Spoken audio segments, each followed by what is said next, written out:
Buenos días, amigas y amigos, servidores públicos de los diferentes ámbitos de gobierno, presidentes municipales, síndicos, regidores y contralores de los diferentes ayuntamientos, alumnos de las diferentes instituciones educativas que nos acompañan y público en general. A nombre de la honorable 57ª legislatura, sean ustedes bienvenidos en el marco de la presentación de la conferencia titulada Transparencia Electoral 2012, Fiscalización Pendiente. Dado los momentos electorales en los cuales estamos ya inmersos, resulta trascendente el tema de transparencia electoral, no solo para los actores políticos, sino para la ciudadanía en general, para que cuente con las herramientas adecuadas y tener la certeza de lo que está ocurriendo. Para dar inicio, tengo el honor de presentar a ustedes a quienes nos acompañan en el presidium. Se encuentra con nosotros la diputada Isabel Rojas de Icaza, preside la Comisión de Equidad y Género. Sea usted bienvenida.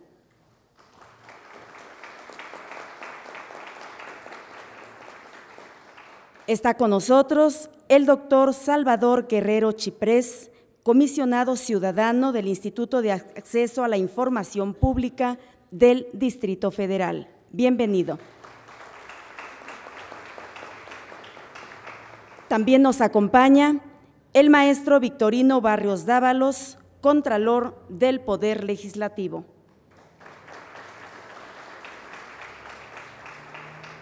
A continuación, el maestro Victorino Barrios Dávalos realiza la exposición de motivos y presentación del conferencista.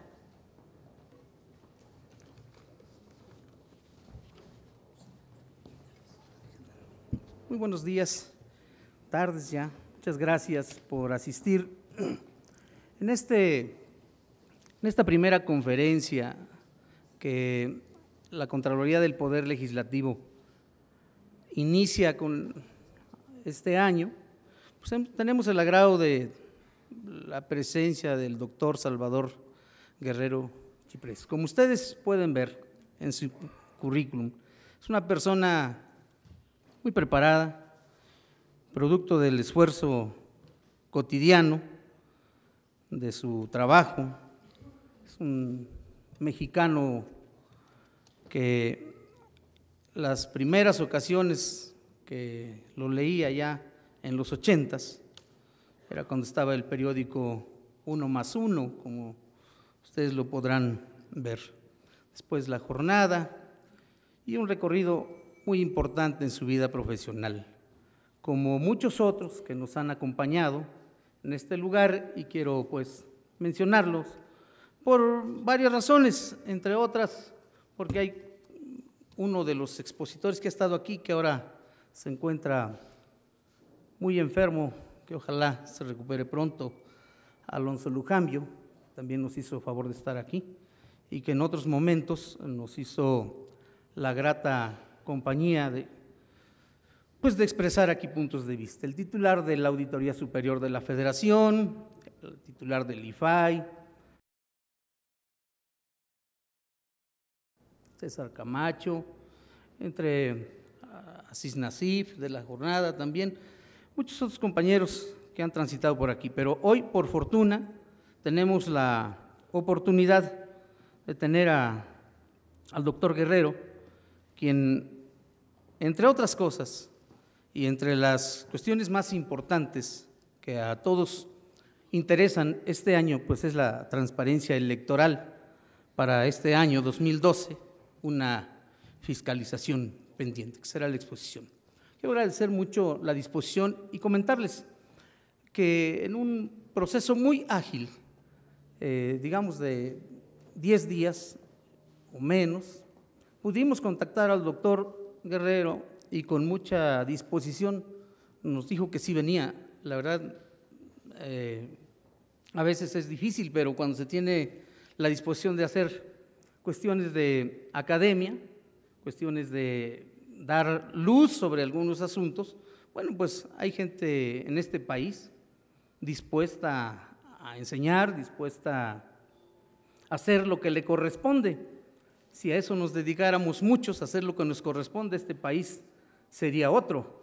Y esa es la razón por la cual yo le agradezco mucho al doctor.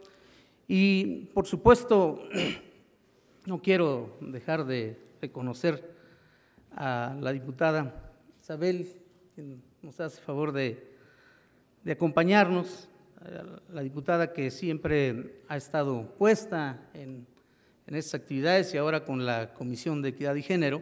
Bueno, pues me ha tocado acompañarle en varios lados y con mucho arraigo en su población, con mucho respeto la gente se le dirige y bueno, pues aquí nos acompaña. También quiero agradecer mucho la presencia del diputado Constanzo de la Vega, que se encuentra con nosotros, que él es el presidente del Comité de Vigilancia de la Contraloría del Poder Legislativo y quien nos hace favor de acompañarnos. Qué bueno que están aquí.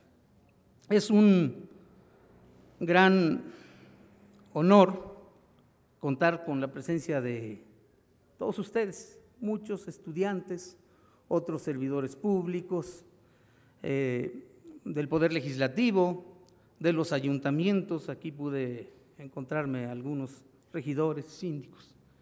Qué bueno que están, porque este año es decisivo para muchas cuestiones, pero también es muy importante para guardar la calma, porque tradicionalmente se le dice el año de Hidalgo.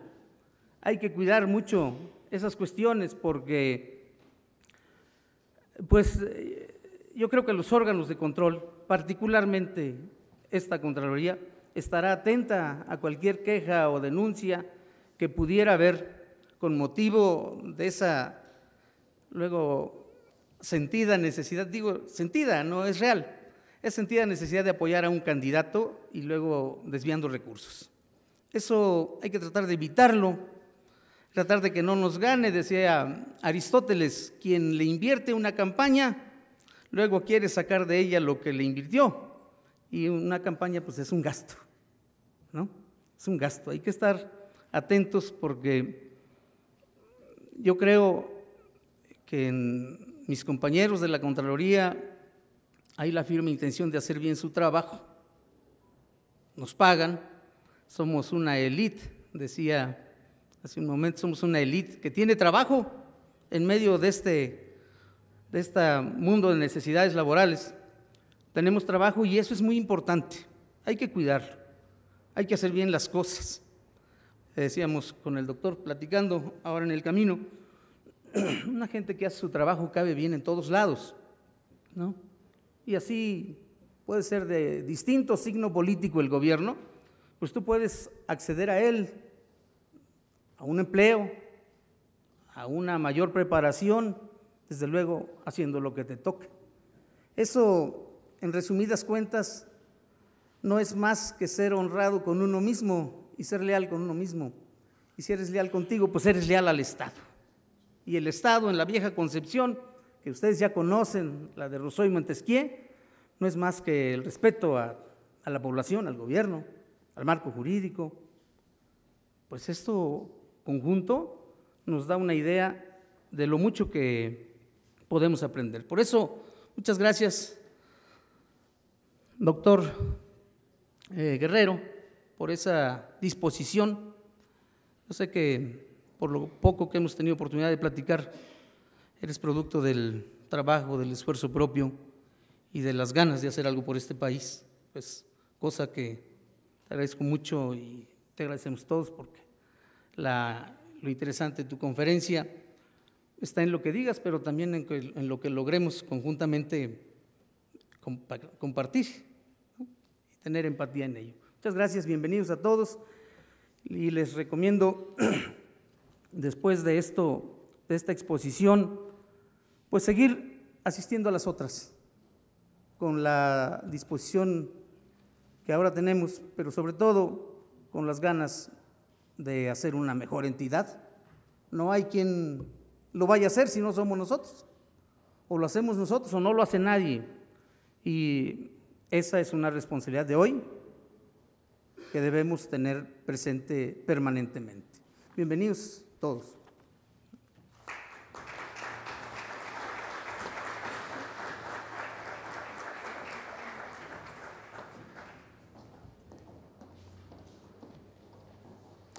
Se integra al Presidium el diputado Constanzo de la Vega Membrillo, quien es presidente de la Diputación Permanente y además preside el Comité Permanente de Vigilancia de la Contraloría. Bienvenido.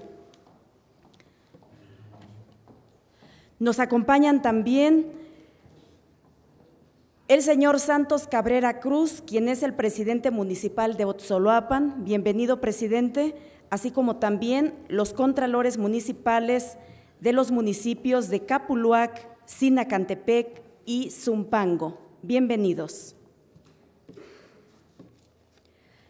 En estos momentos, el doctor Salvador Guerrero Chiprés inicia la conferencia titulada Transparencia Electoral 2012, Fiscalización Pendiente.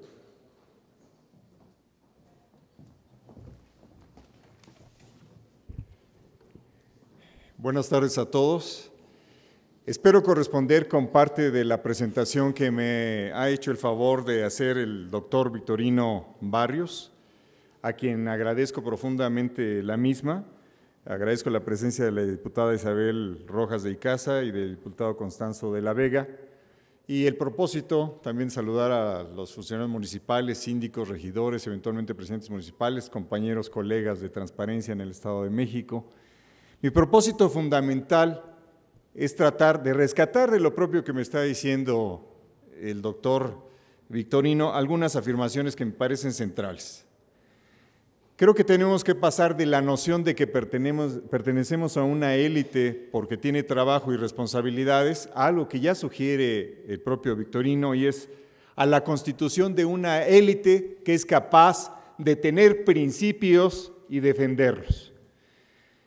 Desde un punto de vista intelectual y desde un punto de vista ético. ¿Y por qué lo digo? Desde un punto de vista ético, y aquí voy a un ejemplo muy antiguo.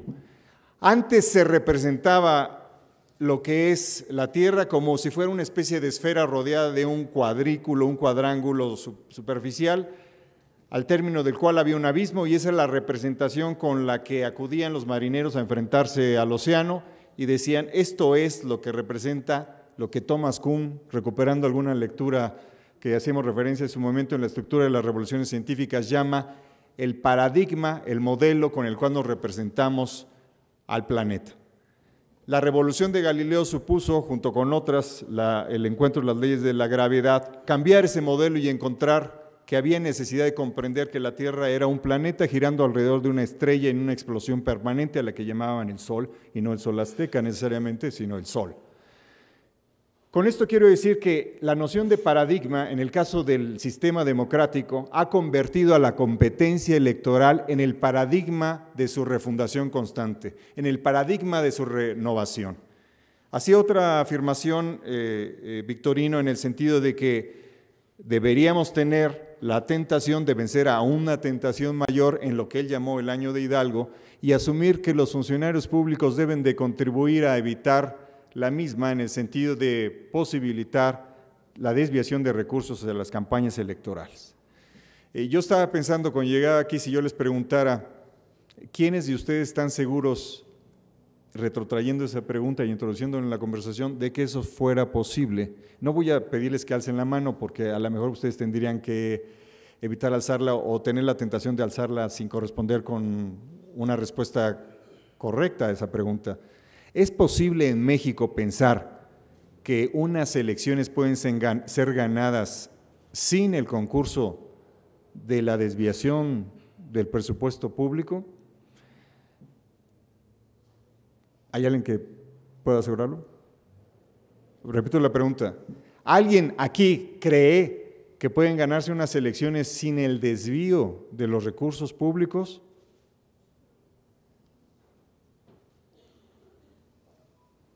No sé cómo tomar el silencio, supongo que es como, continúe usted por favor, venimos a escuchar una conferencia magistral, no a que nos interrogue a nosotros.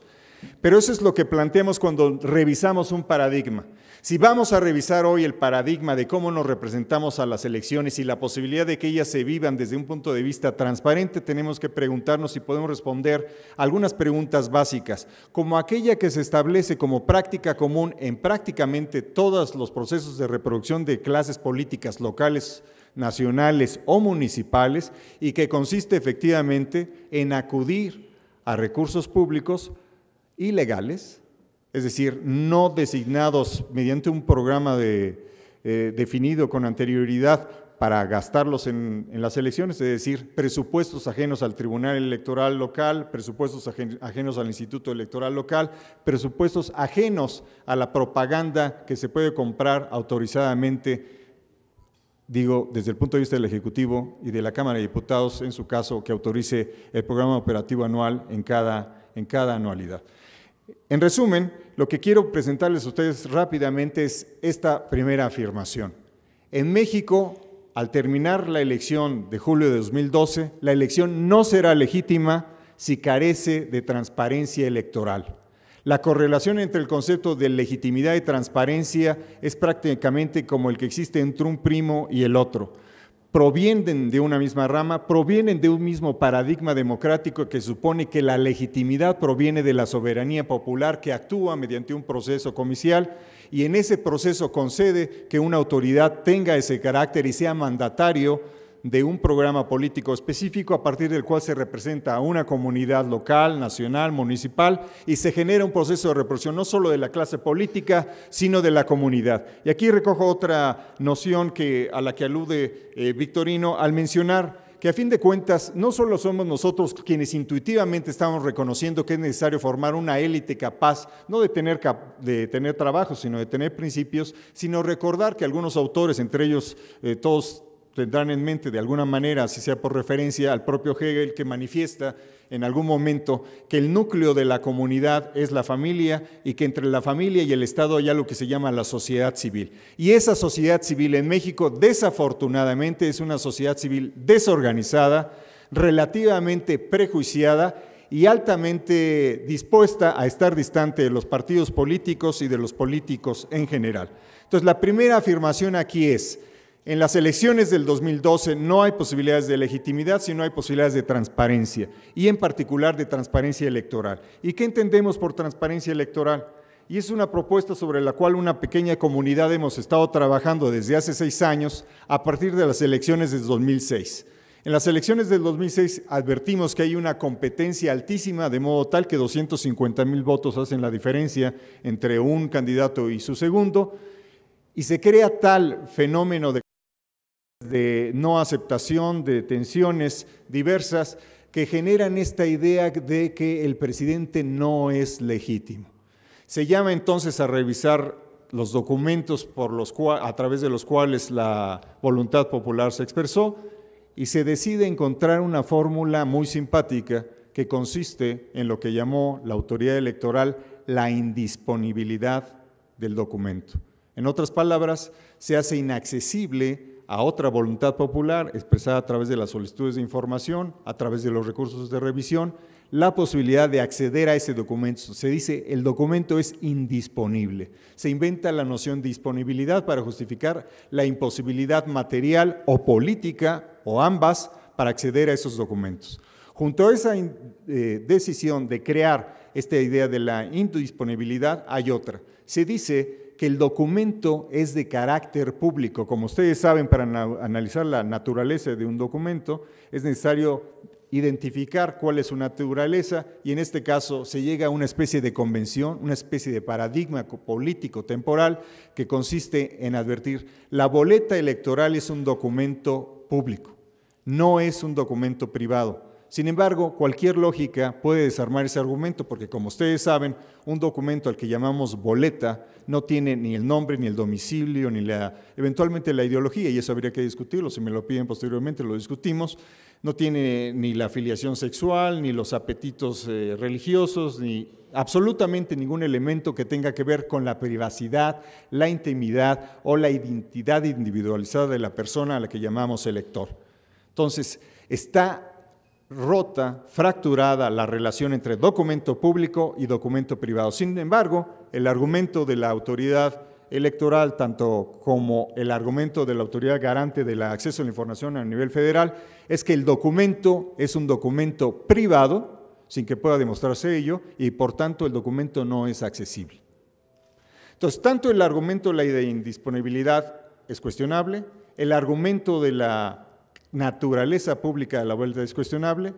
Sin embargo, el ejercicio práctico del poder establece que la lógica racional se ha dejado a un lado y enderecemos la argumentación para establecer que estamos simplemente ante la lógica del actuar del poder político.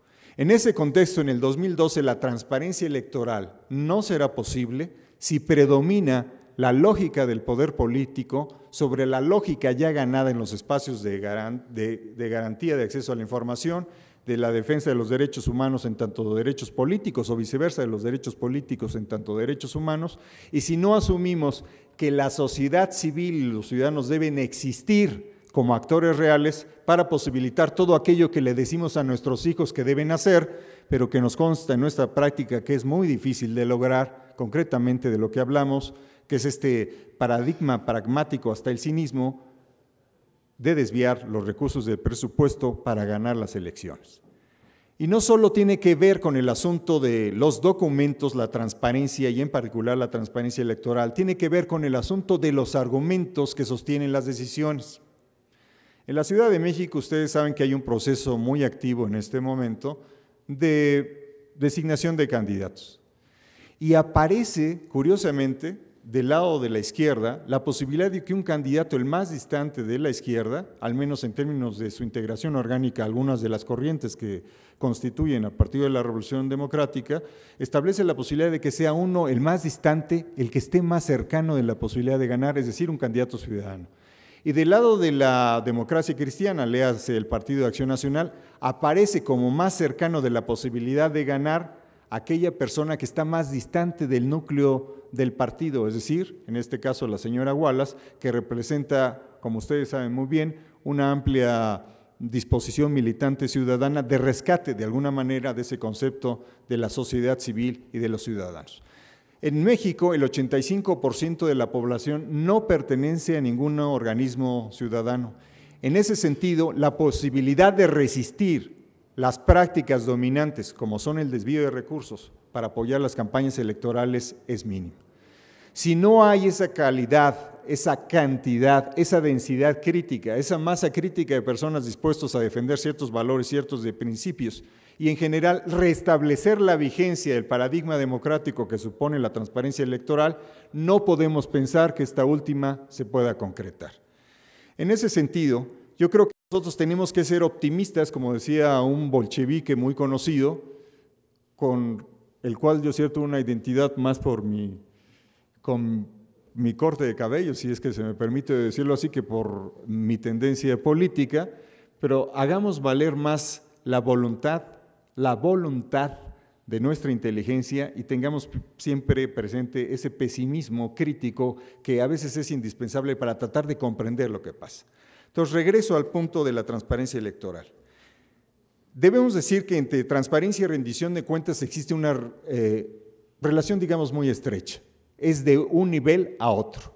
La transparencia es el piso básico a partir del cual puede haber rendición de cuentas. Si no hay transparencia, es imposible que haya rendición de cuentas. Aquí transparencia tenemos que definirla como la capacidad de acceder a los documentos específicos, los cheques, las facturas, los memorándums, los contratos mercantiles, los contratos que se establezcan de cualquier tipo de convenios entre una institución y otra, para saber de qué manera los recursos son canalizados para apoyar o no una decisión política. Si nosotros no tenemos acceso a esos documentos, no podemos siquiera hablar de transparencia, aun cuando transparencia se haya convertido parte cotidiana del discurso retórico, o más bien de la retórica de la mayoría de los actores políticos. No podremos hablar de transparencia si nosotros no tenemos acceso a esos documentos.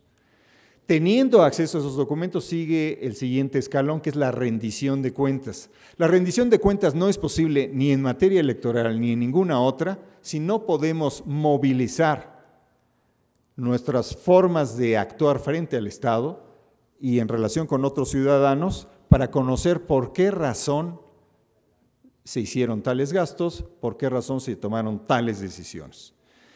Ninguna de estas dos existe espontáneamente. Sin la creación, el mantenimiento o el énfasis en la construcción de esta nueva ciudadanía que sea capaz, en este cambio de época que viene en el 2012, de verificar si se está cumpliendo con la legislación de transparencia, con el Código Electoral local, con el Código Federal Electoral, no es posible de ninguna manera que nosotros aspiremos a reconocer como democrático, en términos contemporáneos y de los países más desarrollados, lo que está sucediendo alrededor de nosotros. En este sentido, a partir de la invitación que me hizo Victorino, el planteamiento debe ser al mismo tiempo de carácter teórico, político y ético. Teórico en el sentido de reconocer que la transparencia electoral debe convertirse en parte del paradigma democrático contemporáneo, particularmente en una elección que parece relativamente competida, pero que eventualmente no lo sería, y todo lo pongo en ese modo verbal, como la del 2006. Es decir, asumir que todas nuestras prácticas deberían, insisto en el modo verbal, deberían acercarse a esa capacidad de verificar todos los documentos a partir de los cuales podemos nosotros verificar si efectivamente el dinero se fue al destino que fue originalmente aprobado por la Cámara de Diputados o por los diferentes órganos de decisión que tengan relación eventualmente con algún tipo de movilización, despliegue, actividad, inserción de carácter electoral. En segundo punto está el planteamiento ético. Si el deber ser no se convierte en la práctica cotidiana y aún estando el derecho positivo respaldándolo, para que se convierta efectivamente en práctica cotidiana, tampoco tenemos posibilidad de acercarnos a la transparencia electoral como parte de ese paradigma democrático del cual estamos hablando. Y finalmente creo que está la parte empírica, es esta construcción de un amplio discurso a nivel local y nacional que nos dice que nuestro gobierno es transparente, que ciertas entidades son transparentes y entonces entregamos certificados de capacitación, entregamos reconocimientos, pero tratamos de evadir o tendemos a tratar de evadir la crítica pública a aquellas instituciones que no están cumpliendo con su deber por razones diversas, entre ellas muy poderosas, es que eventualmente la sobrevivencia depende de discutíamos, que la clase política a lo largo de la historia, no solo la historia de México, se caracteriza por una cualidad esencial y es su habilidad para negociar su sobrevivencia. Y la clase política sabe que hay jerarquías, que hay organigramas y que hay capacidades de nombrar o de retirar el nombramiento o de desautorizar. En esa medida se mantiene un ambiente en el cual la ley debe cumplirse, se dice, se mantiene la noción según la cual tú puedes ser transparente, tú puedes ser fiscalizado y a pesar de ello la fiscalización no ocurre o la fiscalización no se hace pública y a veces por no ser pública no se hace efectiva, porque como ustedes saben a veces lo público es más efectivo que la propia norma establecida en el derecho positivo. Entonces es de tres dimensiones. Es de carácter teórico, es decir, forma parte del paradigma general construido a partir de generaciones y desarrollada enfáticamente en los últimos 10 años, la noción de que la transparencia forma parte del paradigma democrático. La segunda, el deber ser debe ser el deber hacer y el hacer práctico, de modo tal que el derecho positivo se convierta en práctica cotidiana. Y la tercera es la capacidad empírica de verificar, de medir, de identificar cuáles son los valores a partir de los cuales podemos comparar a las entidades y su cumplimiento de las reglas de transparencia a nivel local y nacional. Y tenemos que ser capaces también de entrar en un diálogo con la realidad, de un diálogo que sea capaz de cumplir con la comisión para la cual muchos de nosotros fuimos designados por órganos soberanos y también de mantener la capacidad real de influir antes que ser marginado de esa capacidad, al menos durante el término de la gestión. Entonces, con esa libertad que a algunos nos da que estamos a punto de concluir nuestra gestión, yo quisiera invitarlos a reflexionar sobre lo que tenemos que hacer, todos aquellos que estamos en un proceso de constituirnos como observadores y protagonistas, o de constituirnos como cómplices de ciertas prácticas que reprobamos o que consideramos reprobables, pero que también estamos compelidos como un dilema cotidiano decidir sobre ellas. Entonces, transparencia electoral, para ir tratando de canalizar un posible diálogo con ustedes, tiene que ver, en resumen, con la capacidad de hacer legítimo el ejercicio del poder nacional después del 2012. El poder nacional entendido en su globalidad, el poder nacional entendido también en sus diferentes dimensiones, en el ámbito municipal, en el ámbito estatal y también transversalmente en la reivindicación de ciertos valores que tienen que verificarse en los presupuestos, que tienen que ver con la equidad de género, con la transparencia, con la defensa de los derechos humanos y los derechos políticos como parte de los derechos humanos. Así, el escenario de la transparencia electoral del 2012 aparece, por decirlo menos, complejo. Ustedes recordarán que hubo un convenio reciente entre un actor político, o entre algunos actores políticos, sobre un convenio electoral que incluía una distribución de senadurías y diputaciones. De pronto ese convenio deja de tener vigencia, pero curiosamente al dejar de tener vigencia se hace visible en qué consistía el convenio o cómo fue argumentado el convenio, porque de pronto salen a la luz argumentos que son contraargumentos, argumentos que desconocíamos. Por ejemplo, el asunto de que a cambio de tal cosa y de que no hicieran tal otra, los otros personajes iban a permitir tal cosa y no tal otra. Eso a nivel nacional ocurre en todos lados y se expresa de diferentes maneras. A nivel local ocurre también. Diferentes grupos con capacidad de ejercicio cotidiano del poder determinan o tratan de determinar y a veces solo consiguen condicionar y a veces no consiguen ninguna de las dos, siendo esta última opción la más rara, tratan de condicionar, decía yo, o determinar cómo debe operar el presupuesto en favor de un partido o de un candidato.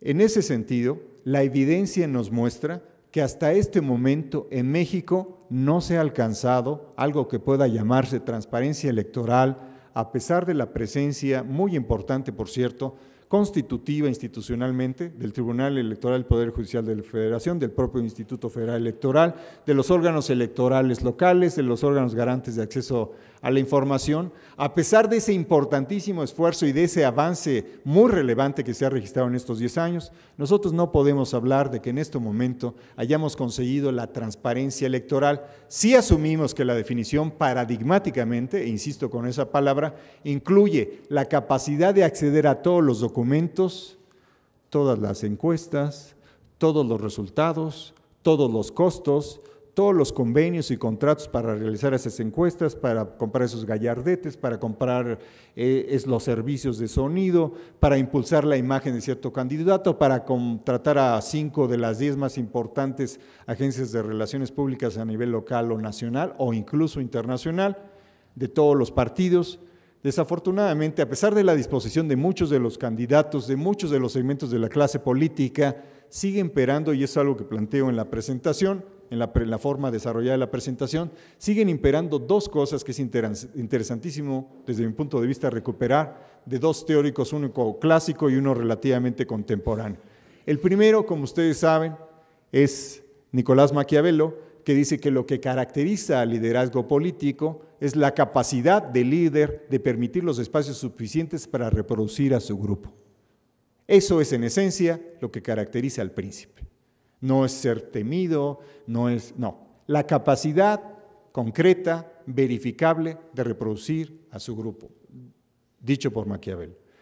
Después, en 1932, aparece un libro que se llama Los partidos políticos, de un sociólogo alemán, que es, seguramente algunos de ustedes lo conocen, que es Robert Michels o Robert Michels, como quieren pronunciar, donde él plantea que finalmente en el grupo político que llega al poder opera algo que es una definición clásica en la teoría política contemporánea y en la ciencia política también, en el sentido de que la clase política o el grupo nuclear de la clase política asume la calidad de una especie de, dice él, oligarquía de hierro. Es decir, donde las reglas son sobre todo, como le decía Maquiavelo más de 450 años antes de la aparición de ese libro, la reproducción del líder y de su grupo. Entonces, si existe la vigencia verificable por lo que nosotros vemos publicado, lo que vemos muy cerca, lo que escuchamos, de que hay un privilegio del predominio del grupo y del líder a través de las prácticas que fuere, no podemos pensar de inmediato en que la transparencia electoral sea posible, porque precisamente la reproducción del grupo supone la eliminación de la regla según la cual el principio democrático, que incluye también el paradigma de transparencia, se anula. En otras palabras, el poder tiende a requerir más la opacidad y a beneficiarse solamente de la noción domesticada de la transparencia. Entonces yo aquí estoy haciendo un planteamiento que eventualmente a 5 años y medio no hubiera podido hacer, o no hubiera querido hacer, o no hubiera podido reflexionar. El punto central es la opacidad, tiene una correlación directa, aparente, con la reproducción del poder. El poder no se reproduce en el pleno. La designación de candidatos no ocurre en la plaza. Bueno, hay algunos que hacen nombramientos en plena campaña y a plaza abierta, pero no hay verificativo de que el nombramiento real de posiciones, la ocupación de esas posiciones, ocurra en plaza abierta. Ocurre en una casa, en una cafetería, en alguna habitación. Ciertamente se acaba de publicar este domingo de ciertas reuniones que ocurrían en una casa del Pedregal, donde se reúnen ciertos personajes de organizaciones no legales con personajes políticos, y ahí hay una serie de acuerdos de entregas de dinerario para fortalecer una posibilidad de competencia estrictamente electoral o político-electoral. Entonces parece haber una tensión permanente en la idea de transparencia política y poder político, al mismo tiempo que muchos servidores públicos están en la idea de que no son excluyentes y que de hecho se sostienen mutuamente. Pues ahí tenemos las dos reflexiones. De un lado hay quien dirá, es necesario que el poder político se legitime a partir de la transparencia electoral. Y de otro lado alguien más dirá, no seamos ingenuos y candorosos y asumamos que el poder político lo menos que necesita y requiere es transparencia electoral, porque el poder político se reproduce en la opacidad, le es indispensable la opacidad y sin ella no puede garantizar no solo su reproducción, sino la victoria e inclusive generar la apariencia de que se ganó legítimamente una candidatura o una elección. Entonces tenemos dos escenarios, cada quien va a elegir el que más le guste, el que más, como dicen los cientistas sociales, el que mayor tenga poder explicatorio para ubicar de qué manera se representa lo que va a ocurrir en el 2012 en la disputa por el poder a nivel nacional, local, municipal. La otra idea es que, infortunadamente, en este momento, y como consecuencia de la idea anterior, nosotros tenemos un enorme desafío que supone hacer efectivo al menos una parte central de la normatividad general, la que establece la Constitución, las normatividades específicas de los congresos de los estados, las leyes y los reglamentos a partir de los cuales operan los órganos de derecho de acceso a la información, de derechos humanos, de defensa de los derechos políticos, los institutos electorales, los tribunales electorales, y tenemos que hacer constantemente la pregunta de si las personas que están ahí están cumpliendo su trabajo y si de las personas que somos nosotros estamos cumpliendo nuestro trabajo. Y cumplir el trabajo no es la reproducción mecánica de ciertos criterios y su armado estructural en un argumento jurídico y verificar la calidad de la técnica jurídica con la que presentamos una resolución. Tiene que ver, como sabemos perfectamente, como dirían algunos teóricos, entre ellos, por supuesto, Jacques Derrida, que plantea que a partir de lo que yo dejo escrito, también hay muchas cosas que yo no dejo escritas. Hay cosas que elimino del texto. Él hablando exclusivamente del texto escrito. Los postestructuralistas hablan después de esa etapa de que la propia realidad política concreta implica excluir de la página, llámese la lista de candidatos, de la lista de empresas, de la lista de ideas, de la lista de quienes van a intervenir en una asamblea. Dejo algunos fuera, dejo algunos dentro, y de los que dejo dentro elijo otros para que vayan escribiendo esta página de la historia política del país y esta página de la historia pendiente de la fiscalización que nosotros llamamos la transparencia electoral por venir, como un horizonte democrático que forma parte de ese paradigma comercial que debería expresar al México contemporáneo de una nueva época. Tercer punto, a partir de estas dos reflexiones previas que yo he ya desarrollado. 2012 es un cambio de época. Efectivamente, es altamente probable que hay una alternancia en el poder nacional. A mí me parece que algunos actores políticos tienen una oportunidad extraordinaria de modificar el prejuicio que sobre ellos quiere tender un segmento de la opinión pública, probablemente el más activo, pero no necesariamente el más influyente, y que consiste en tratar de deslegitimar anticipadamente un proceso que se da en lo más íntimo del núcleo central del poder de cada partido, como una contienda muy difícil de ganar. En ese sentido, esta nueva época se caracteriza por la probabilidad real de que el actor central de ese núcleo político se convierta efectivamente en un joven dirigente de un proyecto nacional abierto, inclusivo y que modifique, insisto, el prejuicio que sobre él se arroja desde otros circuitos y de otros ámbitos de la opinión pública. Concretamente, observemos la decisión que hubo recientemente a partir de la indisposición interna de aceptar candidaturas de otro partido y el desplazamiento de los candidatos internos. De ahí se desarrolla en ese partido una discusión sobre la prioridad que merecen los candidatos internos. La tensión es tal que lleva a romper el convenio que sabemos que existía entre ese partido de índole, digamos, magisterial y el otro partido que ha constituido en buena parte a la nación que hoy tenemos con todas sus cualidades y defectos. Esa ruptura inesperada desmonta el argumento de quienes pretenden la deslegitimación anticipada y permite abrir la posibilidad de un nuevo tipo de legitimación. Si eso es posible ahora, también es posible pensar que este cambio de época del que estoy hablando sea acompañado de ese proceso de inclusión que permita las prácticas de la transparencia, las prácticas de la no corrupción, o disminuirla hasta arrinconarla en un nivel que nos haga aparecer en un sitio mucho más aceptable respecto del cual aparecemos actualmente, entiendo yo, entre el lugar 95 y el lugar 110 a nivel nacional en términos de corrupción.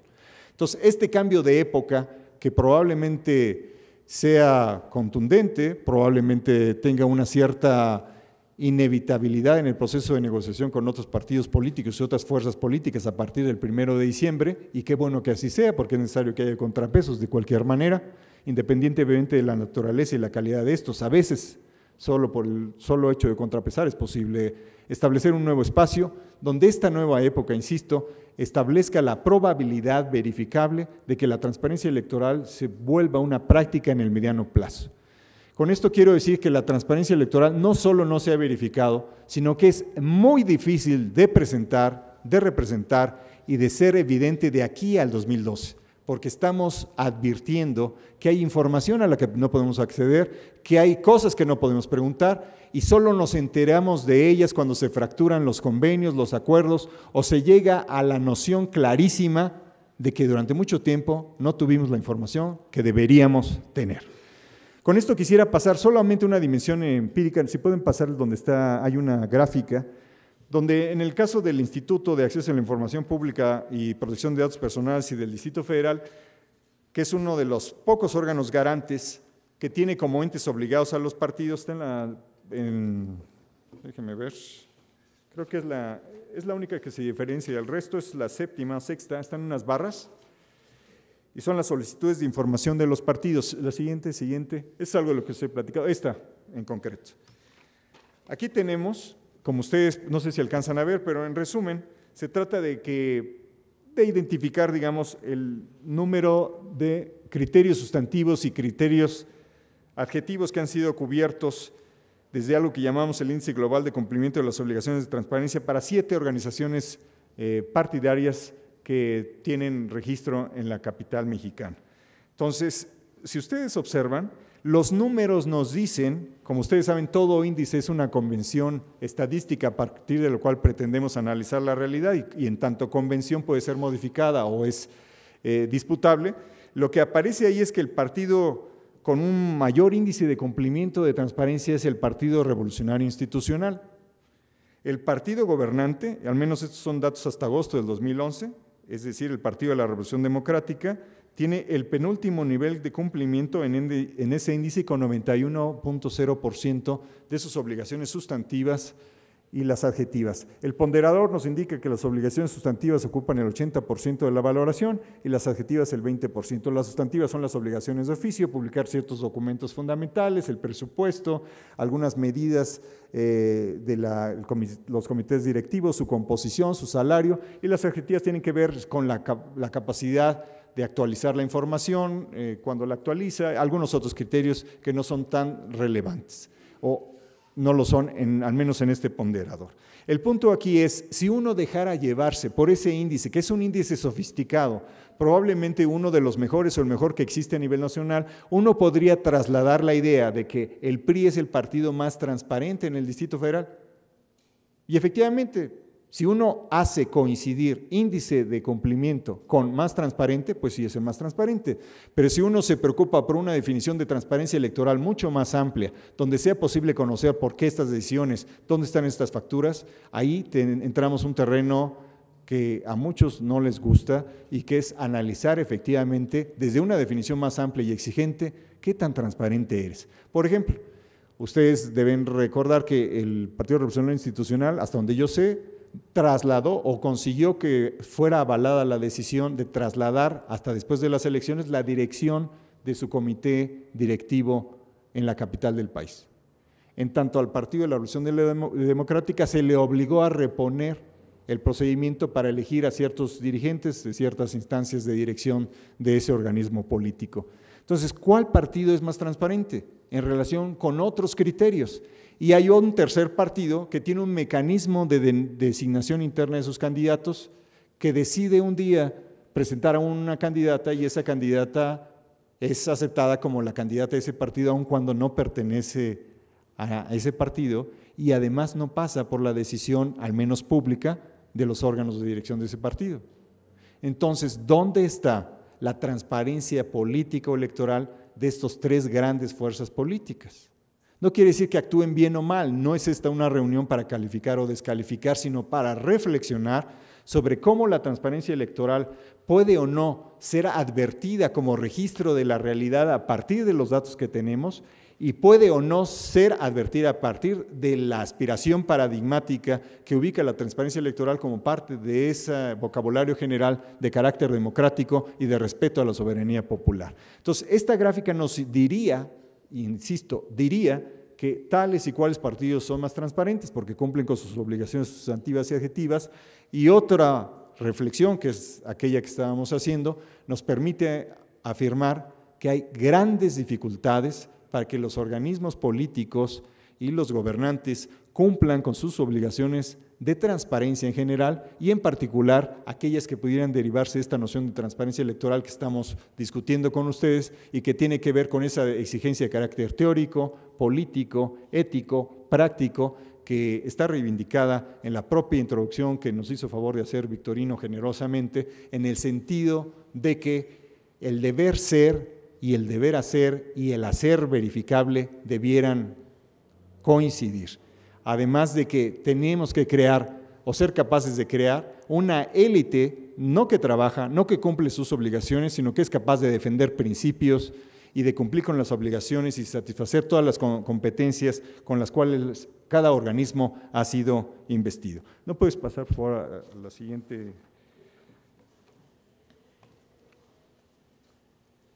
Aquí lo que estoy presentando es una noción de discursos políticos, de discurso y práctica de transparencia, el posicionamiento de los partidos que ubica a esa práctica y ese discurso de la transparencia como una herramienta, a veces contradictoriamente, para evadir sus responsabilidades. ¿Qué quiere decir?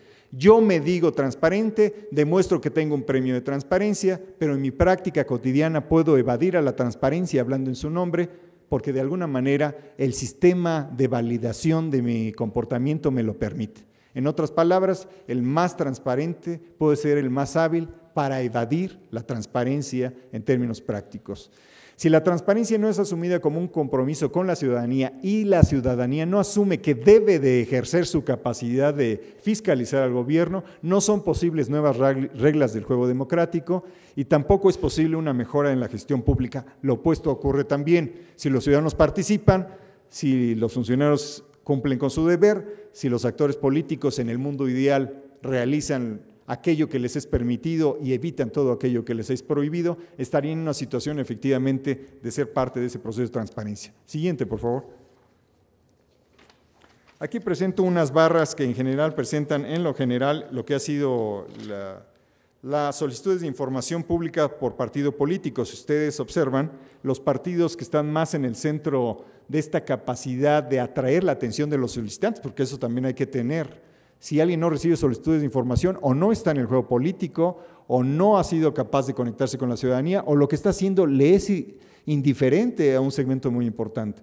Y el PAN y el PRD encabezan prácticamente con el mismo número, la misma cantidad de solicitudes. Después sigue obviamente el Partido Revolucionario Institucional y el resto de los partidos. Y si ustedes quisieran establecer una relación entre el número de solicitudes de información y la presencia real en términos de votantes de los partidos políticos, uno podría concluir que mayor presencia política no necesariamente implica mayor número de solicitudes de información, o desde otro punto de vista, la presencia política no necesariamente tiene que ver con las solicitudes de información o la capacidad de responderlas. En otras palabras, la transparencia electoral no es una prioridad ni de los actores políticos, a partir de las reflexiones que hacíamos hace un momento, ni necesariamente de los votantes convertidos en solicitantes de información, porque, si observamos, a fin de cuentas, el número de solicitantes no tiene que ver con la presencia numérica y la porción del poder que cada partido tiene. Siguiente, por favor.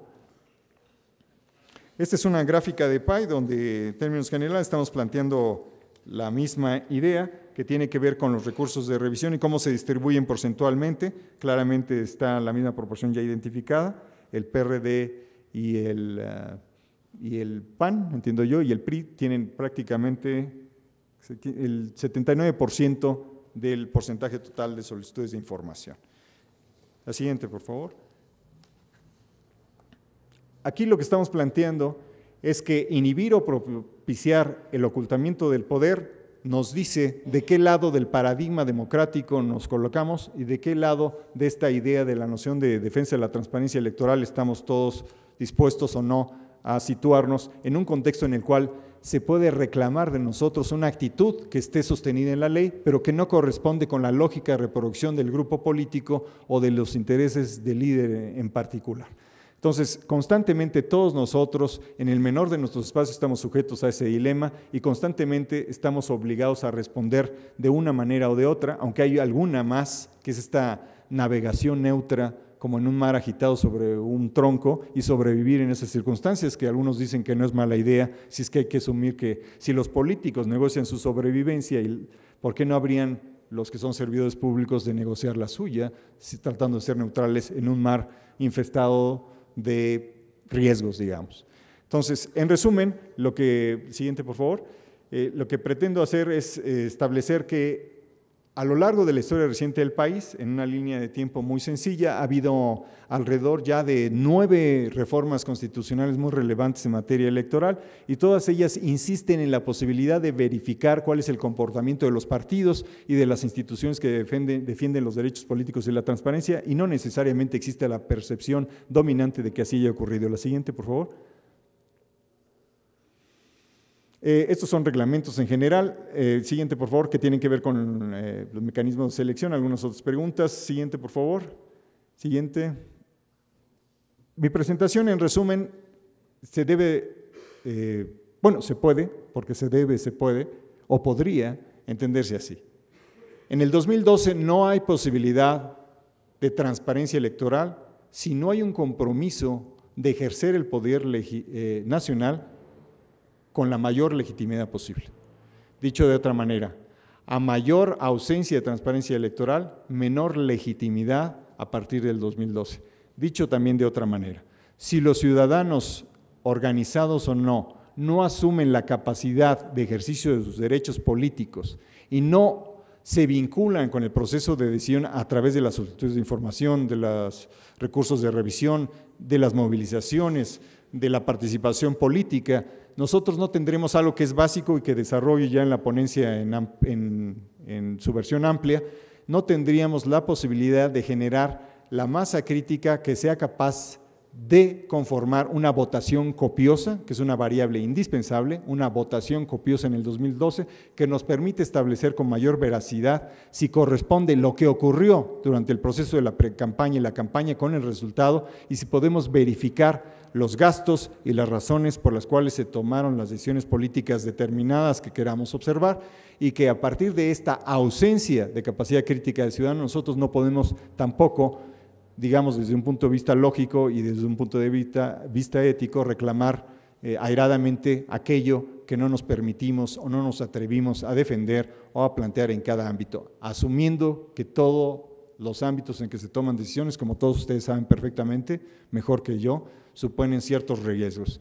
Pero yo creo que si el presidente de la República o la presidenta de la República asumen que van a comportarse con integridad, tienen que recoger este clamor en algunos segmentos de la ciudadanía, de la más informada, de la más demandante, que está previendo que el ejercicio del poder nacional no puede estar sujeto nuevamente a estos regateos mezquinos y a veces incluso lo peor de todo, no que sean mezquinos, sino que son inútiles, del poder político y de la legitimidad del poder, que es parte real, parte verificable de la capacidad de poder. En otras palabras, la legitimidad se convierte en un activo que hace posible un mayor poder político y que permite la atracción de un conjunto de actores políticos hacia decisiones que es indispensable que cada vez tengan la mayor legitimidad y el mayor apoyo. Yo quisiera dejar aquí mi intervención y quisiera que pudiéramos entrar en un diálogo. Cualquier tipo de pregunta en relación con esto, con cualquier otra cosa que sea en el ámbito de las referencias indirectas que hayamos hecho, pues contestarlas. Así que les agradezco mucho su atención y todos sus órdenes.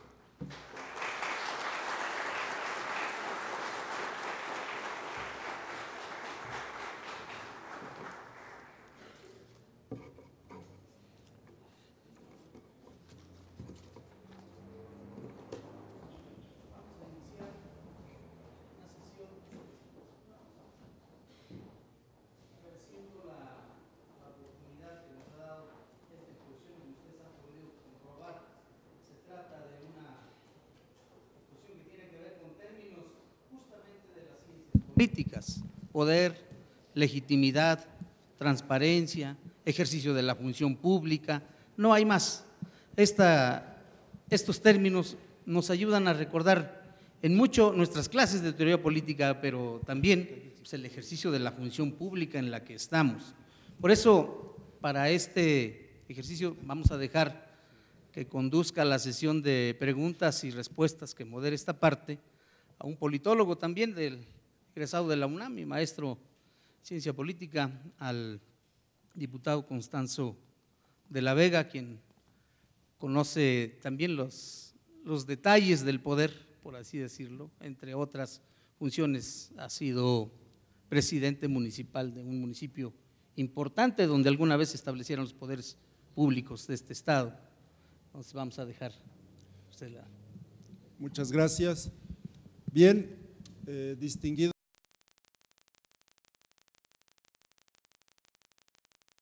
He estado poniendo atención en el área de la función pública.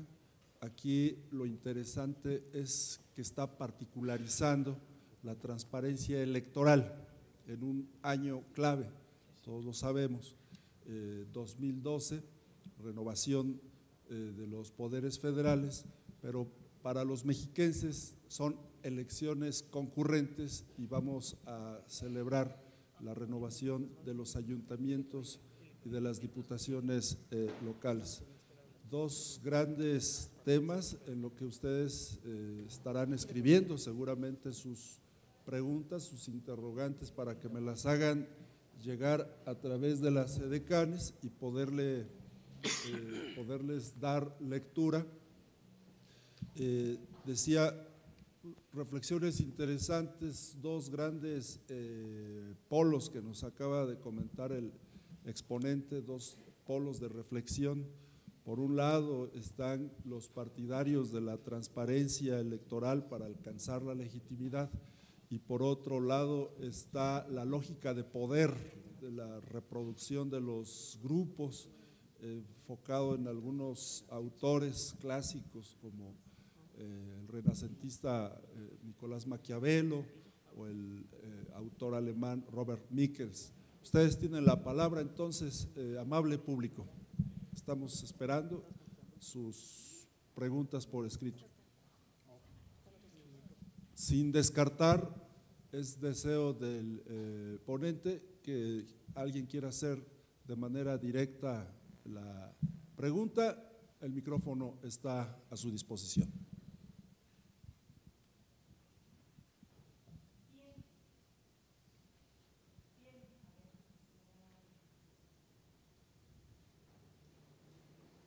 Bueno, sí, gracias. Bien, mientras tienen a bien ustedes hacer llegar sus preguntas o sus comentarios, quiero destacar la presencia de la licenciada Miroslava Carrillo Martínez y del licenciado Arcadio Sánchez Henkel. Ellos son comisionados del INFOEM. Sean ustedes bienvenidos. Así como también está con nosotros el maestro Javier Martínez Cruz, vocal ejecutivo del INESLE. Gracias por su presencia. Pueden hacer sus comentarios o sus preguntas para nuestro conferencista, hacerlas llegar por escrito, para que de esta forma pues él tenga a bien contestar sus dudas o sus comentarios.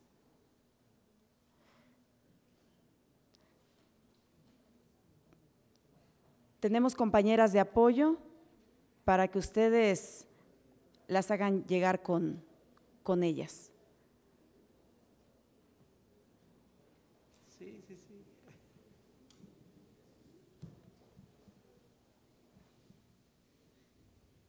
Seguramente estarán redactando alguna pregunta, amable público. Suceder que en un año tan importante no haya una interrogante de esto, tal como se acaba de exponer. El tema de transparencia tendrá vigencia en la medida en que la participación y el interés de todos y cada uno de los ciudadanos lo demuestre.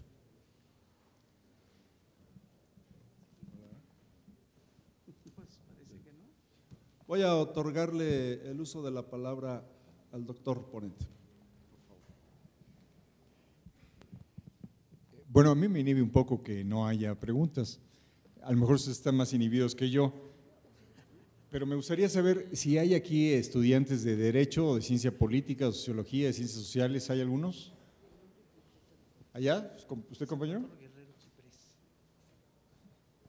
¿Quiere hacer una pregunta? Porque los estudiantes a veces son más audaces que los funcionarios y los servidores públicos. No quiere decir que no lo sean, pues a lo mejor son más irresponsables también, como lo fuimos algunos siendo estudiantes. Okay. ¿Su nombre? Sí. ¿Qué escuela estás? Buenas tardes. Yo soy estudiante de Derecho de la Universidad Nacional Autónoma de México, de sexto semestre. No termino de estructurar bien el planteamiento que quiero hacer. Usted nos plantea dos polos distintos. Uno donde el poder político necesariamente debe utilizar la opacidad para poder funcionar, y otro donde las personas necesitan la transparencia electoral para poder llegar a la legitimación social. Lo que no termino de entender o quisiera poder entender bien es, ok, llegamos a un punto donde los partidos realizan una transparencia electoral. Podemos tener acceso a cierta información que actualmente no tenemos disponible. Posterior a esto, los ciudadanos se acercan y la conocen, tienen conocimiento. Y después, ¿qué herramientas, qué acciones podemos ejercer como parte de la ciudadanía o como servidores públicos para poder tomar cartas en el asunto en realidad y que no pase más allá de ser simplemente información, conocimiento, una noticia que simplemente se dio, que dio la vuelta al país, pero que en realidad no pasó de ahí? O sea, ¿cuáles son las acciones reales para poder darle una importancia y cambiar el rumbo del país y que estas acciones puedan ayudar a la vida democrática de la nación? Bueno, hay un conjunto de preguntas y de respuestas en este planteamiento. Me parece que el más importante, y no quiere decir que los otros dejen de ser atractivos y me voy a dirigir a ellos, es el de afirmar que yo hice un contraste absoluto entre la idea de que el poder necesita reproducirse y que por otro lado el poder necesita legitimarse. Para reproducirse no necesita la transparencia, para legitimarse eventualmente sí, pero podría uno invertir la afirmación y decir, el poder necesita que legitime su forma de reproducirse. Y ya estaría sintetizando yo el planteamiento. Esto quiere decir que solo para fines de análisis yo presenté el argumento con esa dicotomía, pero no creo que en la realidad se expresen opuestos, porque ¿cómo alguien va a llegar a la presidencia si solo habla en nombre de un grupo, de una región o de los intereses particulares de una persona o de una oligarquía de hierro? Eso es imposible. Para que alguien ocupe el poder nacional, tiene que ser capaz de hablar en nombre de la nación, es decir, tiene que convertirse en representante de la nación nueva. En otras palabras, tiene que ser capaz de ser fundamentalmente ideológico en el sentido de presentar los intereses, prácticas y proyectos particulares como intereses, prácticas y proyectos generales. En ese momento de lo político es donde se une la necesidad de cierta transparencia, cierta, limitada, y la necesidad de cierta legitimación, también verificable y también limitada, y sobre todo la capacidad de reproducir el poder. Entonces yo creo que en tal sentido no están separadas de la práctica cotidiana de cualquier político, de cualquier servidor público inclusive de cualquier estudiante. No estén separadas las tres dimensiones, o las dos, o las ocho, las que ustedes quieran. Es para efectos de análisis simplemente que yo establecí esa dicotomía y la registré históricamente en los autores que ya han sido aquí mencionados. Entonces, el planteamiento entonces es, la transparencia electoral para efectos del poder del ciudadano es indispensable. Para efectos de la reproducción del poder político sería conveniente y recomendable. Entonces ya queda distinto, la afirmación queda más precisada. Por otra parte, al afirmar que cuáles deben ser las acciones de los ciudadanos, nosotros estamos trasladando a otros la capacidad que nosotros debemos tener de responder. Si yo no soy capaz de exigir la información, en el caso de quienes trabajan en transparencia, y no solo de inconformarme con la respuesta incompleta o la omisión de la respuesta o la completa ausencia de atención a mi solicitud, si yo no tengo esa capacidad de inconformarme, es difícil que pase todavía al siguiente nivel, que es incluso el nivel del amparo, técnicamente hablando, o en un sentido más amplio, la posibilidad que tengo yo de constituirme como parte de la nación, como una especie de ciudadano preocupado por defender sus derechos. Si yo no tengo la capacidad de informarme con claridad de lo que se me está ofreciendo, lo que se me está presentando, obviamente yo pertenezco a algo que llamaba Hegel el no pueblo. Es decir, las personas que no se involucran con la construcción de su país independientemente de su segmento social, de su nivel de ingresos. Hegel, que critica a Marx duramente y que lo transforma a Marx en otra forma de exclusión, pero bueno, Hegel insistía, el pueblo no tiene historia, el pueblo son todos aquellos para los cuales la idea del poder del gobierno no existe.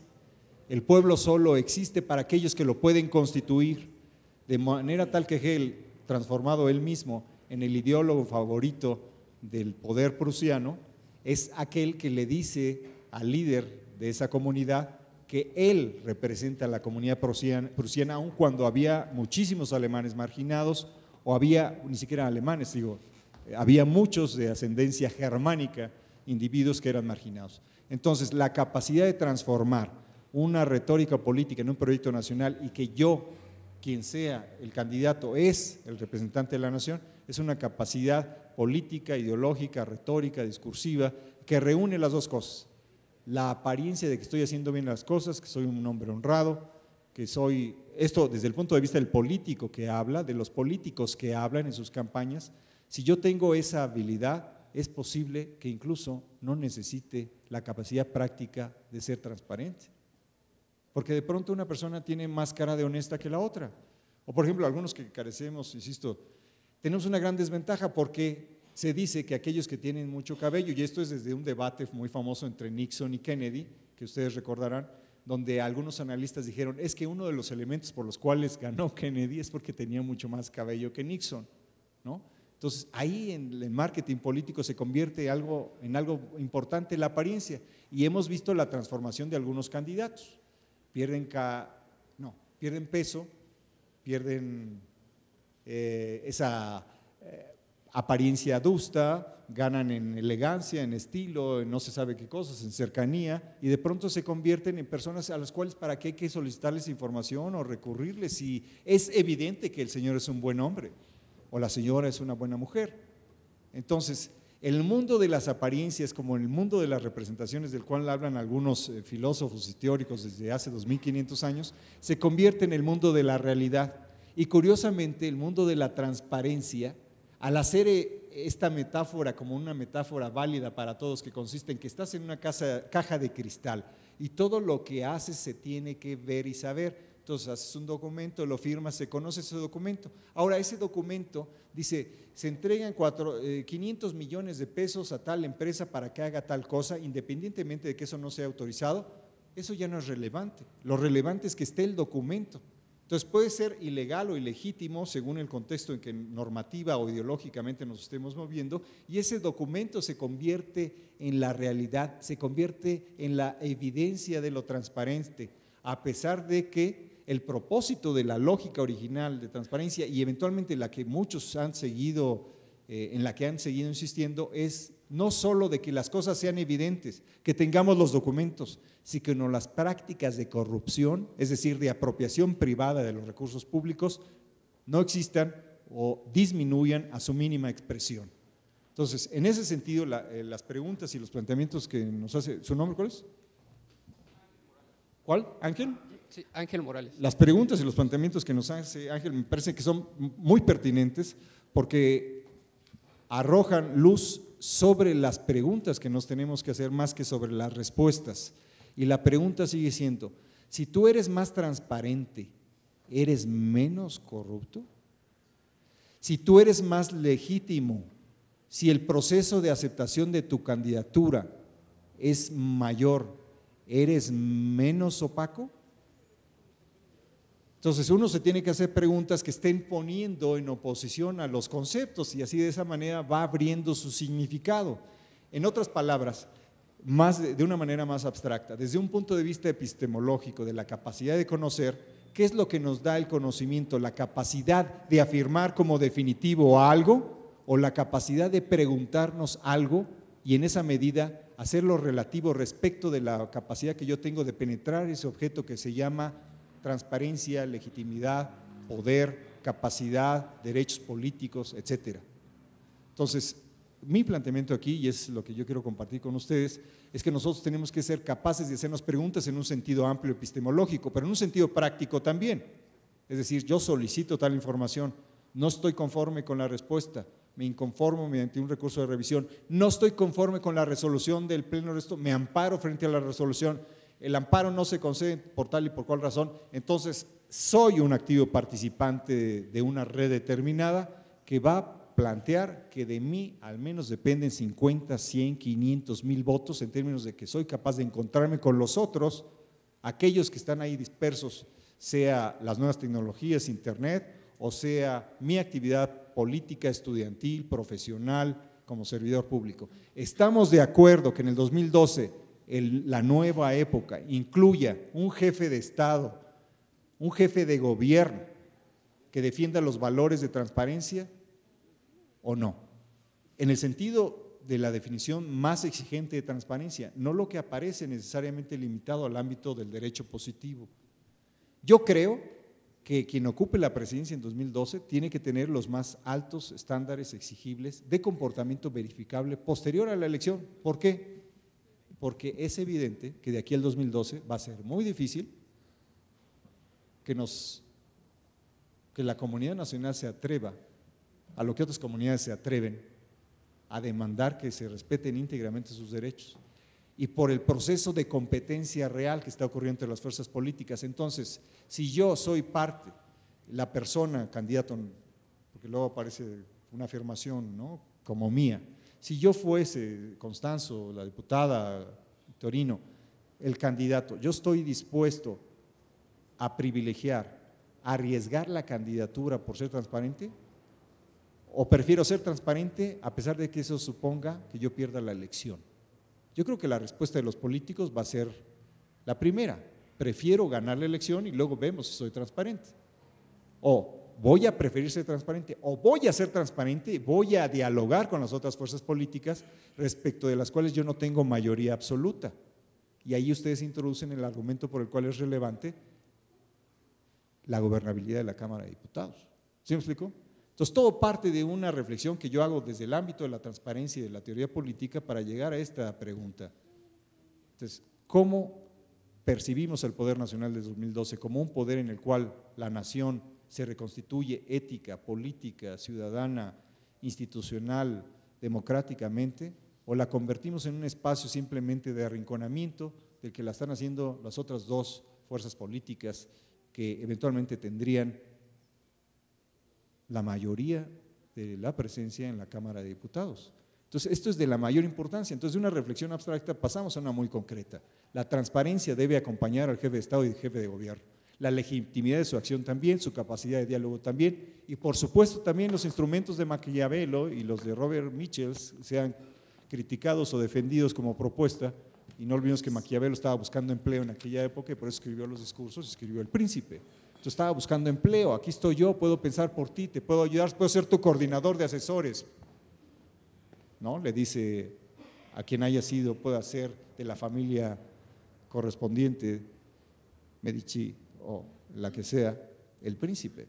Entonces, el argumento principal es el poder, después del 2012, tiene que estar acompañado de legitimidad, transparencia, diálogo, capacidad de inclusión y también tener los instrumentos de los cuales hablaban pues, los renacentistas y antes que todo pues, Aristóteles y previos a ellos los propios cínicos, entendidos estos como una corriente presocrática que dialogaba libremente como librepensadores y que igualmente criticaban todo aquello que representaba el poder, inclusive a sí mismos, en el afán de tener poder mediante el argumento. Entonces, en resumen, yo creo que es la pregunta central.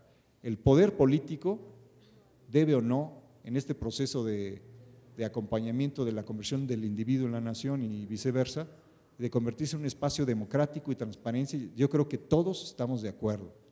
Y si no, sabemos que hay unos que están de acuerdo de dientes para afuera y otros de dientes para adentro y otros de a de veras y otros de muchas variantes. Pero nadie podría negar que ese valor de transparencia es un valor democrático que forma parte del vocabulario contemporáneo. Gracias. Muy bien, tenemos 2, 4, 5 preguntas. Le pregunto al doctor Salvador, leo de una por una, leo las 5 y se las voy turnando. Bien, Selene Vázquez de Inesle pregunta, ¿cómo puede la sociedad a través de mecanismos de participación ciudadana contrarrestar el empoderamiento de los partidos o del poder gubernamental en cuanto a la opacidad y rendición de cuentas? Bueno, rápidamente yo diría que primero no asumamos como definitiva la separación de los partidos políticos y la ciudadanía. Los partidos políticos representan circuitos de redes de ciudadanos. En ese sentido, desafortunadamente los partidos políticos restringen la capacidad de reconocer al otro si es miembro o no del partido. Si tiene una voz poderosa, a veces es importante ese otro, ese externo al partido, que aquellos que son internos, a grado tal que algunos candidatos son más importantes porque son ciudadanos, no porque son militantes del partido. Eso refleja claramente que los partidos políticos perciben que pueden posicionarse mejor en la elección del 2012 si su candidato tiene una apariencia, una percepción fundamentalmente ciudadana, si no, no hubieran privilegiado la elección de ese candidato. Hicieron una encuesta y se lanzaron a la competencia interna por el poder a través de ese mecanismo.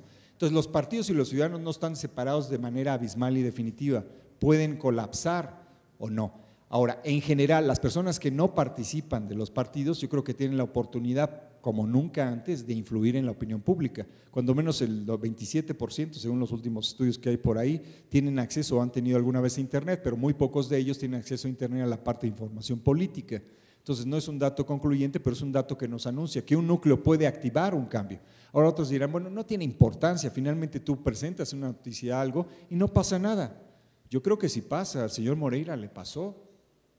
O sea, es evidente que si no hubiera estado un medio de difusión insistiendo, un medio probablemente el más influyente a nivel nacional de prensa escrita, si ese medio no hubiera estado insistiendo, probablemente no hubiera no se hubiera llegado a esa decisión, pero todo el mundo percibió en el núcleo correspondiente que no podía su permanencia contribuir a la imagen de ese candidato, como percibió en relación con el dilema o la contradicción. ¿Cumplo con el convenio con ese partido o cumplo con las aspiraciones de los internos y mantengo la vigilancia de la unidad interna, que es el elemento cuya ausencia explica en parte que yo haya perdido la elección en 2 periodos previos? Entonces, es muy importante, insisto, reconocer que no existe una división absoluta y que los ciudadanos tienen, sí, por primera vez histórica, una generalizada capacidad de acceso a las redes, y a partir de ahí yo creo que pueden influir. Muy bien, gracias por la respuesta. José Euresti, de la Contraloría, pregunta: ¿incluye a su juicio la fiscalización de la política en la transparencia electoral? Bueno, prácticamente yo los presenté como sinónimos. Si nosotros no somos capaces de exigir la transparencia y la rendición de cuentas en los actores políticos en general, partidos políticos en particular, no estamos en capacidad de exigir la fiscalización. Es decir, la fiscalización pasa por la transparencia, es decir, la disposición de los documentos y de las decisiones, y por la rendición de cuentas. Entonces, yo prácticamente semánticamente lo colapso, la fiscalización y la rendición de cuentas y la transparencia. Gracias. Una pregunta y reflexión a la vez. Usted habla de un posible cambio, el cual pudiera darse en julio del presente año, donde uno de los candidatos aparenta apostar por mostrar una nueva generación de su partido, y lo hace al terminar con el convenio político con otro partido. Pero ¿cómo podemos creerle si ahora en las listas de sus candidatos están los Murat, los Cervera, los Ruiz Massieu, los Del Mazo, entre otros? ¿No es únicamente disfrazar y engañar para conservar la llamada oligarquía de hierro? Sin nombre. Bueno, yo les pedí que alzaran la mano y preguntaran, ¿verdad? Es muy agradecible esta pregunta. Yo creo que es una invitación a que reflexionemos todos. Voy a responder de manera oblicua, es decir, indirecta. En 1988 llega Carlos Salinas de Gortari a la presidencia de la República. Su primer propósito es legitimar su gestión. La legitimidad se cumple de 2 maneras: por la elección directa o por el proceso de ejercicio del poder. Hasta el diccionario del Instituto de Investigaciones Jurídicas está esa definición. En ese sentido, yo creo que esta pregunta alude a 2 fenómenos que están aquí. Las mismas reglas de reproducción del poder, junto con las reglas de la legitimidad para el acceso al poder. De un lado se rompe el convenio, de otro lado en las listas están todos aquellos que pertenecen a segmentos de poder, familias relevantes para el Estado de México y para un grupo en particular que me parece, no sé para dónde está, pero creo que está cerca de aquí, ¿no? Ahí la pregunta que me hizo Ángel hace un momento se responde con este planteamiento. Las 2 cosas están ocurriendo, pero lo mismo ocurre en los demás partidos. Y no sé si esté bien o esté mal, pero yo sé que algunos van a permitir que un hijo, una hija, sea candidato, sea miembro de un organismo de decisión política. Y yo no veo que en los partidos, en el consejo político electoral de ese partido, azul, rojo, amarillo, o verde, o el color que quieran, morado, no veo que se cuestione.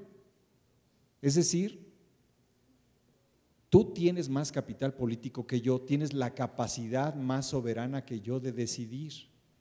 Ante eso yo lo que puedo hacer es negociar contigo la decisión, pon a ellos, pero no me digan que son todas las familias, porque en esa negociación tienen que haber otros grupos, y yo estoy seguro que el gobernador del estado en este momento, Erubiel Ávila, no pertenece, a mí me da la impresión, no es parte de ninguno de esas familias, a reserva de la opinión informada que ustedes tengan. Mi información es que no pertenece a ellos, entonces seguramente hay nombres de todos. Pero ¿cómo voy a representar a la nación si no incorporo a la diversidad de aquellos cuya unidad procuro? Entonces, a mí me parece que hay una lógica pragmática, política, que tiene que ver con recursos, imágenes, capacidad de movilización, que está incorporada en una lista, sea del partido que sea, no es una cosa que le ocurra a ustedes nada más. En Argentina, en Chile, en Argentina hay una tradición de ciertas familias, en Nicaragua no se diga, después de la revolución, a mí me consta por N razones, en lo que triunfa la revolución, las familias del poder se parten y unas familias se van con el sandinismo y otras familias se quedan a defender a Somoza. Después de que triunfa la revolución, las familias que ganaron el proceso establecen las reglas de la distribución del poder. Entonces, en todos lados hay ese proceso. Aquí lo que debe trascender nuestra capacidad de observación es cómo está equilibrado o no. Porque si tú me dices, todos pertenecen, el 85%, aquí es donde necesitamos números y decimos, de 500 candidaturas plurinominales y uninominales, ¿cuántas son para quién? Y ahí vamos definiendo qué importancia tiene la presencia de este criterio según el cual el poder se reproduce a pesar de lo que se diga de él. O si privilegiamos la observación del otro criterio, observamos si la legitimidad se obtiene al hacer transparente la definición de cada uno de esos candidatos e incluir a otros. Entonces, esta pregunta es muy interesante, se la agradezco a la compañera y al compañero que la ha hecho, porque ahí está reflejando las dos realidades, la realidad de la que habla Maquiavelo y la realidad de que hablan todos los demás que pretenden que el ejercicio del poder sea legítimo, constitucional, democrático, con las reglas electorales y que podamos seguir en qué se usa el presupuesto y cuáles son las razones y qué las sostienen a partir de las cuales se establece una resolución o de otra. Esa sería mi respuesta. Bien, Héctor Díaz pregunta, por lo que acaba de exponer, la transparencia no se da en forma real, es solo la retórica de los gobernantes. ¿Por qué no se acata el derecho positivo y se exige a los órganos de vigilancia que cumplan con la ley y eviten las negociaciones de poder, evadiendo la habilidad de negociar? El poder judicial no existe porque es un poder subordinado. ¿Es necesario que haya elecciones públicas para integrar el poder judicial? Bueno, voy a empezar en sentido inverso. Si el compañero o compañera dice que toda la transparencia es una ficción y si dice también que todo el poder se negocia, ¿para qué vamos a decidir que se elija el poder judicial? Pues entonces vamos a elecciones del poder judicial y ya sabemos quién va a ganar, ¿no? Los que pertenezcan a esos grupos, ¿no? Esa pregunta lo dejo ahí para ese compañero porque ahí hay una contradicción en su planteamiento. En primer lugar, yo diría que la transparencia, insisto, desde un punto de vista epistemológico, no es una materialidad observable. ¿Dónde está la libertad? ¿Dónde habita la libertad? ¿Dónde habita la transparencia? Es una especie de valor democrático. En ese sentido, lo único que podemos aspirar es a representarlo con palabras, con gráficas, pero la realidad, y esta es una discusión filosófica antigua, ¿en qué sentido existe? Si hay una convención entre nosotros y todos acordamos que la transparencia existe, entonces existe la transparencia. Y la otra cuestión es, no, independientemente que existamos, cuando vengan los marcianos y revisen los documentos van a decir, existe la transparencia. Entonces siempre está sujeto a negociación y eso es algo que es muy difícil de aceptar porque quienes defienden el materialismo en sus diversas expresiones o quienes defienden la posición idealista en sus diversas expresiones incurren en ese dilema que no se resuelve.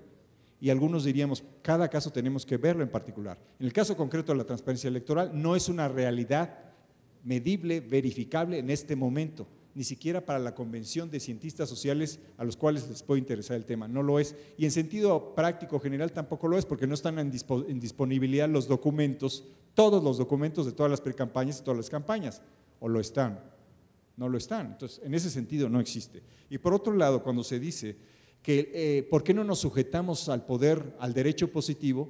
Ahí habría que hacerse una pregunta nada más, ¿para qué existe el poder judicial si solo con la propia letra del derecho positivo tendríamos la respuesta a lo que debemos hacer? ¿Para qué existirá el poder judicial? Y no solo el poder judicial, sino los jueces de paz. ¿Para qué queremos un juez que interprete lo que entendemos por el matrimonio y realice la formalidad de la significación del matrimonio?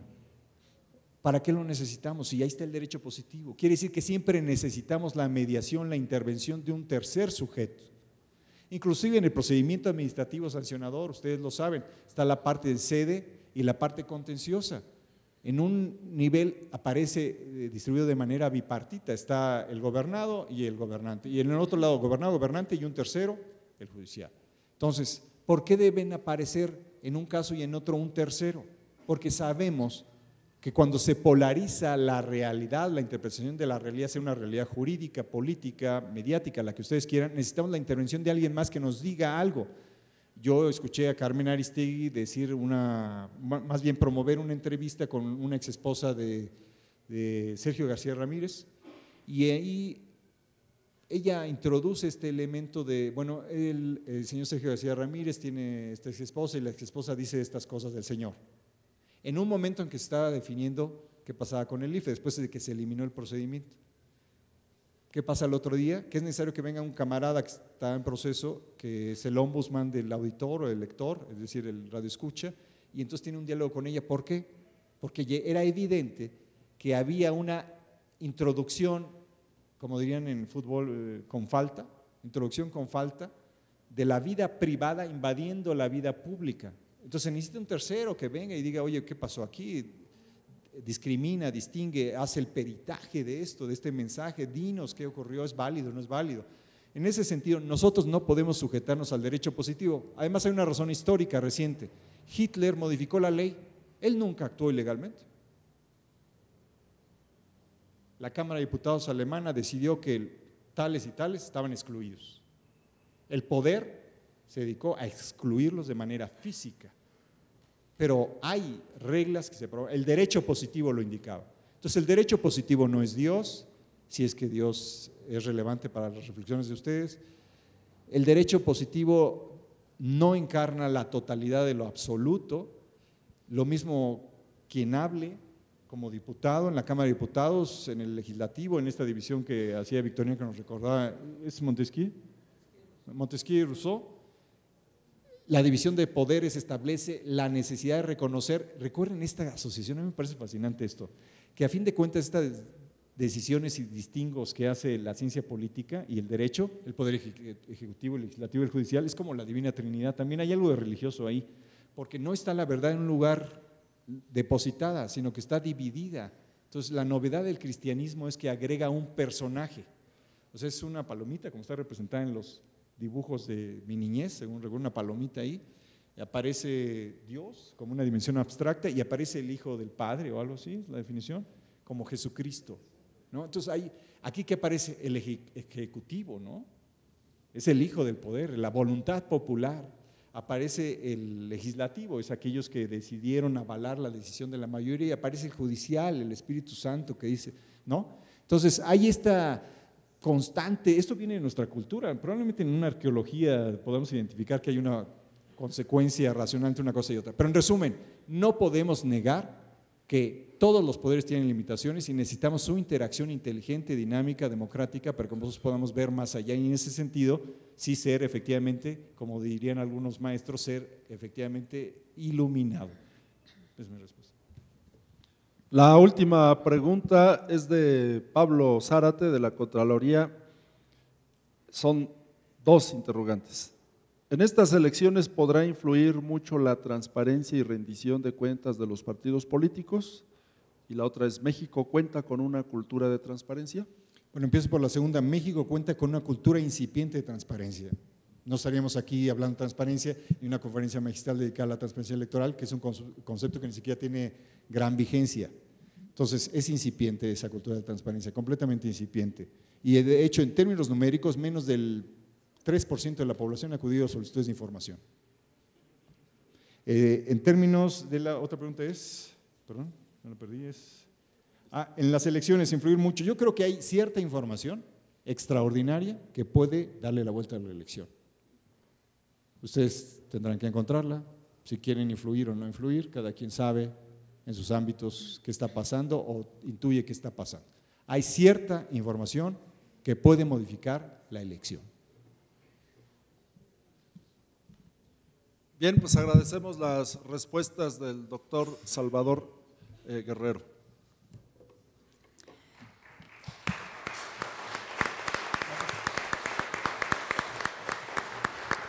Bien, quiero agradecer también la presencia de la licenciada Mónica Ochoa. Ella es titular de la Unidad de Información del Poder Legislativo. Muchas gracias por estar aquí. A continuación, la diputada Isabel Rojas de Icaza, quien es presidenta de la Comisión de Equidad y Género, hace entrega de un reconocimiento por su magistral participación al doctor Salvador Guerrero Chiprés.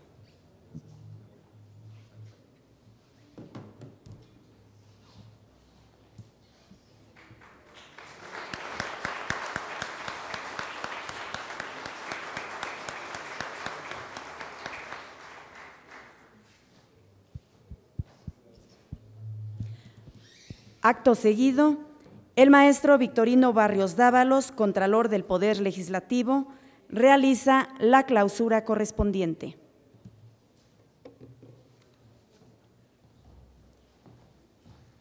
Quiero agradecer muy cumplidamente a la diputada, al diputado, al doctor Guerrero, la asistencia a este evento que es el inicio, decíamos, de las conferencias, y también a ustedes. Muchas gracias por asistir a este tipo de eventos que sin duda van a ir dando luz sobre lo que el acontecer nacional y estatal. Ninguno está ajeno a esto si se siente con alguna responsabilidad de incidir en lo que viene.